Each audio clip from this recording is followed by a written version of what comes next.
High dear friends, welcome back to sports dictator channel. IPL 2025లో off season అయిపోయింది. 7 మ్యాచ్లు అయితే అయిపోయాయి. సన్ రైజ్ హైదరాబాద్ అయితే దారుణమైన పర్ఫార్మెన్స్తోని 7 మ్యాచ్ల్లో 2 గెలిచింది. టేబుల్లో ఆల్మోస్ట్ చివర్లో ఉంది. అండ్ ఇప్పుడు ఇంకా కోలుకొని మిగతా 7 మ్యాచ్ల్లో ఖచ్చితంగా ఒక 6 గెలవాల్సి ఉంటుంది. ఒక మ్యాచ్ ఓడిపోయినా కూడా ఇంకా 6 కూడా మంచి రన్ రేట్తో గెలిస్తే కొద్దిగా ఛాన్స్ ఉండే అవకాశాలు అయితే ఉన్నాయి. ఈ సీజన్లో మెగా యాక్షన్ యాక్చువల్గా అప్పుడే టీంని చాలా బాగా బిల్డప్ చేయాలి.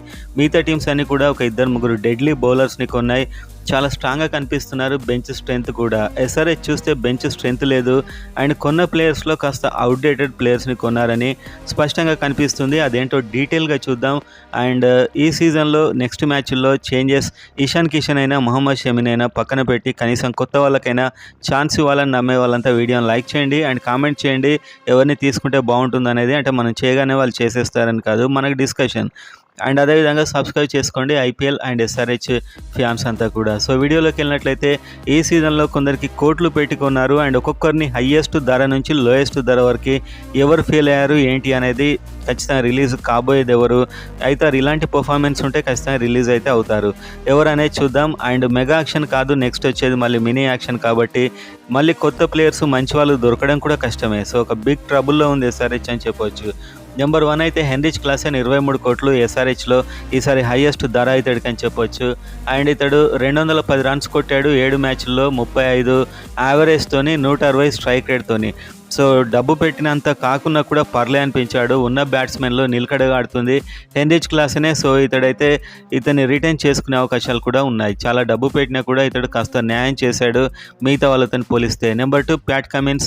ఇతడు కూడా 7 మ్యాచ్లు ఆడాడు. బ్యాటింగ్లో 64 రన్స్ కొట్టాడు, 21 యావరేజ్, 160 స్ట్రైక్ రేట్. బౌలింగ్లో 7 వికెట్లు తీశాడు, 10 రన్స్ పర్ ఓవర్ అయితే ఇచ్చుకుంటూ వెళ్ళాడు. సో మొత్తానికి అయితే పర్సనల్గా ప్లేయర్గా అయితే మంచి కెప్టెన్గా నిరూపించుకున్నాడు. ప్లేయర్గా కూడా చాలా ఎఫెక్టివ్గా ఉన్నాడు. 18 కోట్ల ప్లేయర్ ఇతను. కాకపోతే కెప్టెన్గా కొన్ని సెలెక్షన్స్ కొన్ని అయితే ఇతడు టీంకి అయితే దెబ్బ తీసాయి కొన్ని. అండ్ నెక్స్ట్ ఇయర్ కూడా ఇతన్ని రిటైన్ చేసుకోవడానికి ట్రై చేస్తారు.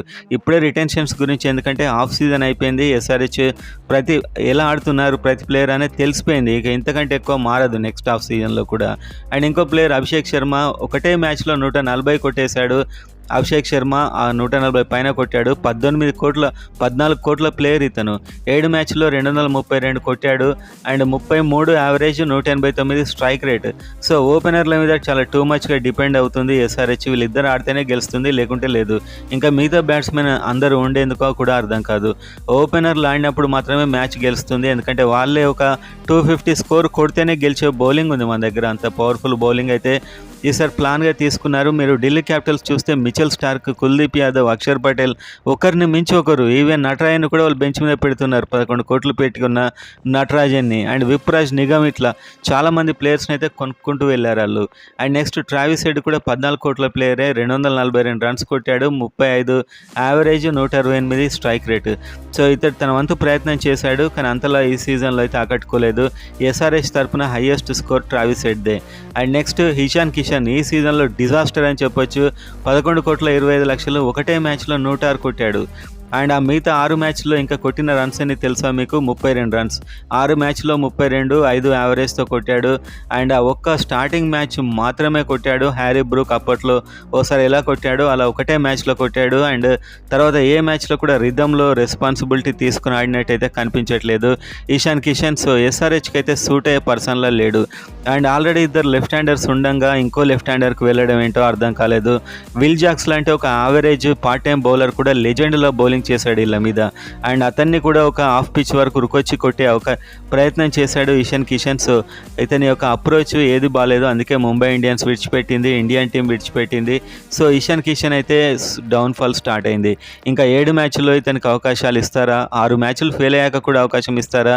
ఇతన్ని తీసేసి ఇతని ప్లేస్లో స్మరణ్ రవిచంద్రన్ లేకపోతే అథర్వ టైడల్ లాంటి కొత్త ప్లేయర్స్కి ఛాన్స్ ఇచ్చి నెక్స్ట్ సీజన్కైనా వాళ్ళని షైన్ చేసుకోవచ్చు. ఇంకా ఇతని మీద ఈ సీజన్లో హోప్స్ విడిచిపెట్టుకుంటే బెటర్. బెటర్. ఒకటి మనం ఫ్రీ అండ్ ఫ్రాంక్గా ఓపెన్గా మాట్లాడుకుంటే. అండ్ మహమ్మద్ షమి ఈ సీజన్ కొన్న మరొక డిజాస్టర్. 10 కోట్లు పెట్టారు, ఇంకో 2-3 కోట్లు పెడితే మిచెల్ స్టార్క్ కోసం పోటీ పడాల్సిన పరిస్థితి కూడా ఉండేది, కానీ ఇతన్ని కొన్నారు. అండ్ ఇతడు ఒకప్పుడు లెజెండ్ బౌలరే, కాకపోతే ఇంజురీ తర్వాత 1 ఇయర్ ఆల్మోస్ట్ ఆడలేదు. అందుకే వేరే టీమ్స్ అయినా, వాళ్ళ ఓన్ టీం గుజరాత్ టైటాన్స్ అయినా ఇతనికి ఏ కార్డు వాడలేదు, ఆర్టీఎం వాడలేదు, రిటైన్ చేసుకోలేదు. కానీ ఎస్ఆర్హెచ్ మాత్రం ఆ ట్రాప్లో ఇరుక్కొని ఇతన్ని తీసుకున్నారు. ఇతడు 3 ఓవర్లు వేసి ఇంపాక్ట్ ప్లేయర్గా సబ్స్టిట్యూట్ అయ్యాడంటే అర్థం చేసుకోవచ్చు. ఒక కీలకమైన బౌలర్ కనీసం 4 ఓవర్లు కూడా కంప్లీట్ చేయలేకపోతున్నాడు. 7 మ్యాచ్ల్లో 5 వికెట్లు తీశాడు, 11 ఎకానమీ. పవర్ లేదు, లెంత్ లేదు, స్లో బాల్స్ లేవు, యార్కర్ లేదు, అన్ని టాలెంట్స్ అయితే మిస్ అయ్యాయి. ఇంకా ఈ సీజన్లో మహమ్మద్ షమి నుంచి ఇంతకంటే ఎక్కువ ఎక్స్పెక్ట్ చేయలేము. అండ్ వచ్చే సీజన్లో కూడా కంటిన్యూ అవ్వలేడు. వీళ్ళంతా మయాంక్ అగర్వాల్లో ఒక సీజన్ ఆడే వ్యక్తుల్లో కనిపిస్తున్నారు. హర్షల్ పటేల్ చూసుకున్నప్పుడు ఇతనికి 8 కోట్లు పెట్టారు, 6 మ్యాచ్లు ఆడాడు, 9 వికెట్లు తీశాడు, 10 ఎకానమీ. సో ఇతనికి పెట్టిన డబ్బుకు పూర్తి న్యాయం చేశాడు. ఇతన్ని ఇంకో సీజన్ కూడా ఖచ్చితంగా ఉంచుకోవచ్చు. సో మనం అనగానే కాదు, వీళ్ళ పర్ఫార్మెన్స్ను బట్టే మేనేజ్మెంట్ కూడా వీళ్ళను తీసుకోవాలా లేకపోతే వదిలేయాలా అని ఆలోచిస్తుంది. నితీష్ కుమార్ రెడ్డి ఈ సీజన్ మరొక బిగ్ ఫెయిల్యూర్ అని చెప్పొచ్చు. 6 కోట్లకే రిటర్న్ అయ్యాడు, 7 మ్యాచ్లో 131 రన్స్ కొట్టాడు. ఇంజురీ వల్ల బౌలింగ్ కూడా వేయలేకపోతున్నాడు. ఇతడైతే 22 యావరేజ్తోని రన్స్ కొట్టాడు, 114 స్ట్రైక్ రేట్, కనీసం బాల్కు ఒక రన్ కూడా చేయలేకపోతున్నాడు. తీవ్రంగా ఇబ్బంది పడుతున్నాడు నితీష్ కుమార్కి. ఈ సీజన్ ఏమైందో అర్థం కావట్లేదు. సో ఇలా అయితే నితీష్ కుమార్ త్వరలోనే చాలా కష్టమైన పరిస్థితులు ఎదుర్కోవాల్సి ఉంటుంది. ఇంకా 7 మ్యాచ్ల్లో ఇతనికి ఛాన్స్ ఇస్తారు డెఫినెట్గా. సో ఏదో ఒక మ్యాచ్లో అయితే నితీష్ కుమార్ నిరూపించుకోవాలి. బ్యాట్ ఎంత కొట్టినా కూడా గాల్లోకి వెళ్ళేస్తుంది, క్యాచ్ అవుట్ అవుతున్నాడు. రాహుల్ చహార్ 3.5 కోట్లు పెట్టారు. అండ్ అటువైపు ఏమో ఆర్సీబీ శ్రేయా శర్మ లాంటి ప్లేయర్ను 2 కోట్లకే కొనింది. విప్రాజ్ని ఢిల్లీ క్యాపిటల్స్ ఏమో 50 లక్షలకే కొనింది. మనలు హోంవర్క్ సరిగా లేక ఇతన్ని ఇంత డబ్బు పెట్టుకొని బెంచ్ మీద కూర్చోబెడుతున్నారు. ఒక్క మ్యాచ్లో ఛాన్స్ ఇచ్చారు, అందులో అతను 9 రన్స్ ఇచ్చాడు. ఇంకా ఇతన్ని అయితే బౌలింగ్కి తీసుకురాలేదు. ఈసారి మేనేజ్మెంట్ అండ్ కెప్టెన్ యొక్క థింకింగ్ ఎలా ఉందంటే స్పిన్నర్స్ మనకు వేస్ట్ అని చెప్పి. కెప్టెన్ అండ్ ఒక కోచ్ డానియల్ వెటర్ ఒక ప్రఖ్యాత స్పిన్నర్, అండ్ బౌలింగ్ కోచ్ అయిన మురళీధరన్ ఒక ప్రఖ్యాత స్పిన్నర్. కానీ వీళ్ళు స్పిన్నర్లను తయారు చేయట్లేదు, స్పిన్నర్ల మీద నమ్మకం పెట్టుకోవట్లేదు. అందుకే మొత్తం ఇండియన్ కోచింగ్ స్టాఫ్ను పెట్టుకుంటే చాలా బెటర్ ఎస్ఆర్హెచ్ అన్నదానికి. సో ఇప్పుడు మనకు విదేశీ ప్లేయర్స్ని మన పిచ్ మీద కెప్టెన్స్గా కోచెస్గా పెట్టుకొని వృధా. ఎందుకంటే వాళ్ళు ఎంత మంచి పర్ఫార్మెన్స్లు ఇచ్చినా కూడా ప్లేయర్స్ని సెలెక్ట్ చేసుకోవడంలో మిస్టేక్ జరుగుతుంది. అభినవ్ మనోహర్ కూడా 3.5 కోట్ల పైన పెట్టారు. ఇతడు కూడా 2 యావరేజ్తో కొట్టాడు, 46 స్ట్రైక్ రేట్.